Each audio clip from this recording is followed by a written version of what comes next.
make your job easy.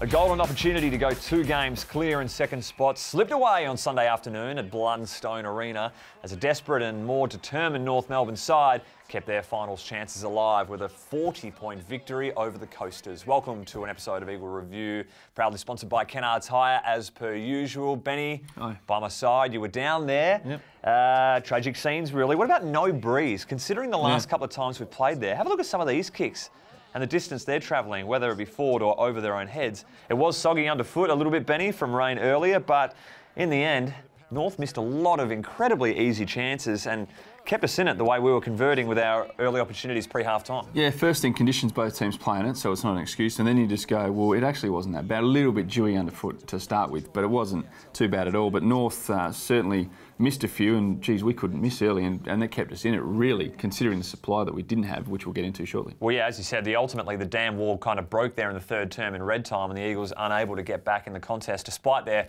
quality fourth quarter in terms of inside 50s, but weren't able to convert on the scoreboard whatsoever. It was not winning the supply battle for the day, and our lowest, that ultimately led to our lowest score of the 2018 season. Lowest score since 2014, Stephen, my scribes are telling me, so that's a very, very poor outturn. And have a look at these numbers. Contested ball were down 26, ground ball differential down 39, currying differential down 20, and disposals we were down 89. Typically we've been pretty good in that regard, so just not our day. Just couldn't get ball movement going. Could not get the ball moving, pinned in down deep, and just a bad day. It was a dominance in the forward half as well. We averaged 12.4 marks inside 50 per game in 2018. That's good for 4th in the AFL rankings. Just 4 for the whole match, Benny. Yeah. Dramas with the ground, do you reckon? No, well, the ground's a little bit skinnier than normal, but... You said it was very skinny. Well, see, actually, it's funny. When we were there on Saturday at the training session, you could see that they'd brought it in to be even skinnier than normal because of the concern with the LED signage. They just brought the boundary in a little bit. So a little bit narrow, but... They've done a Coasties of Subi era. Yeah, well, isn't it funny? I said to someone after, isn't it funny? It used to be, you know, look, the Eagles can't play on wide grounds, and now the grounds are too skinny. They played so well at the G the other week, used the expanses beautifully with the ball.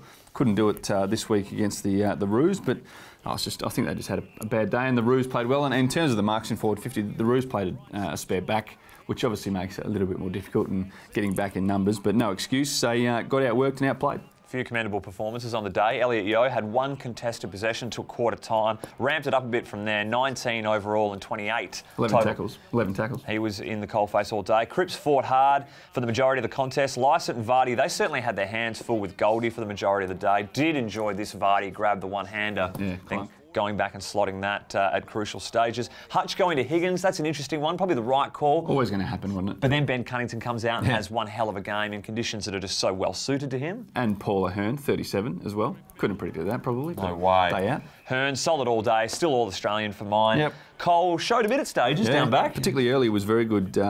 He's growing confidence, Cole. Big raps on Tommy Cole, and really excited about what he's going to do in the future. Well, Simo was praising of the entire back 6, but the decision to start Barris down back got beaten by Ben Brown in his first contest. Next time we see him, he's leading out from the forward line. Yeah. Was that always an option? Do you think it was like, we're going to start you back just to throw out rotations and matchups and then swing you forward? Or do you think that first contest sent some alarm bells and said, let's get Scully onto him, shift things around? Yeah, I don't know. Actually, it's funny. I said to someone before the game, I wouldn't be surprised if Gov plays forward today because, you know, JK's out, he goes forward, you got Barris in that would do what Gov was going to do, da-da-da-da.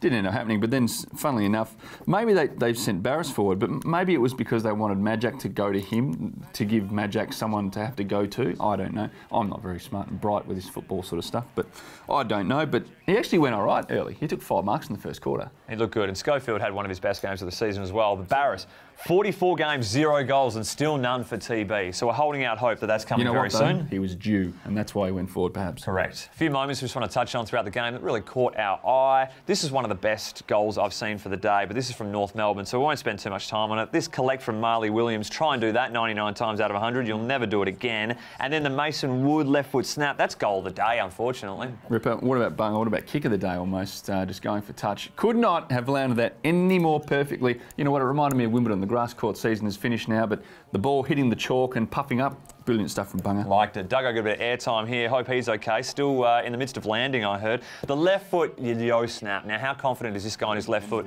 To the point where he'll just burn Jamie Cripps and say, nah, mate, back myself on the opposite foot, and away I go. Time for our Kennards roasts of the round. The list always growing as we speak. So, Willie Rioli, best to avoid Majak Door when he's steaming in for a tackle. That's a fearsome sight.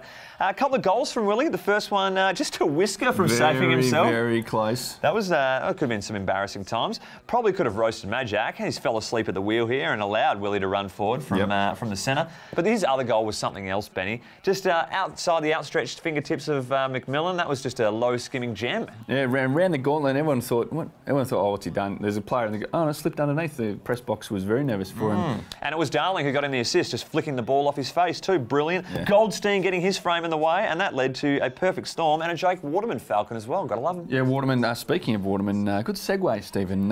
Just getting a hanger. We always, if someone gets a hanger taken on them, always bring that up. So there it is. What about, mate? Did you see Hearn? Two tough buggers, Hearn and Zeeble, careering toward each other early. I thought they were going to mesh into the one person. I thought the ground is going to shake, the mountains are going to crumble.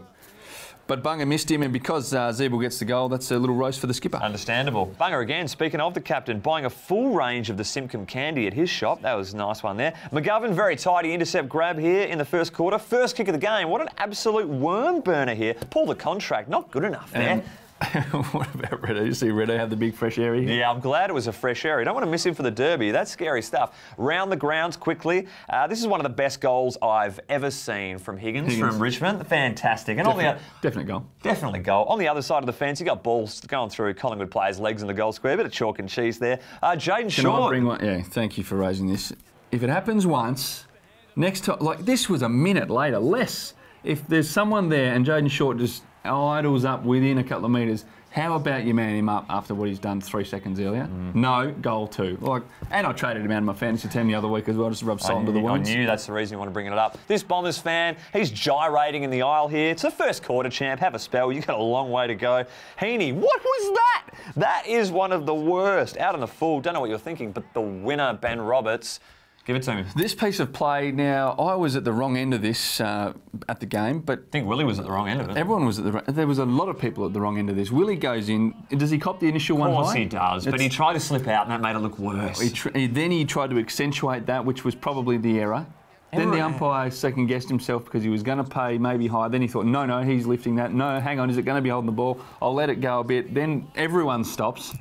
Ugly scenes at Hobart and probably the low point of the game.